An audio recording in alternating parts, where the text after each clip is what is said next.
Kainin natin to. Uy, mukhang masarap yung pagkain natin dyan na merong pizza. Kaso bakit merong baril at saka tae? Nakakain ba yan?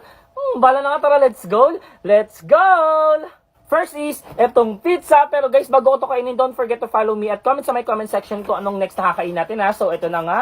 Kakainin na natin yung pizza. Ayan na siya. Medyo makunat na. Kahapon pa kasi. Next naman, yung baril, paano ko yung kakainin? Baka maputok ko na ko yan. Pero syempre guys, hindi talaga totoong baril yung kakainin natin. Naganap ako ng alternative at ito yung nakita ko. Bang bang! Pwede na to. Ito na. Up.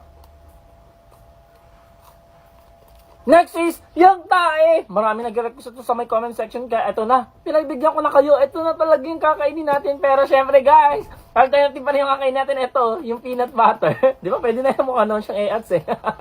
So ito na. You know. Like, follow, comment, and share.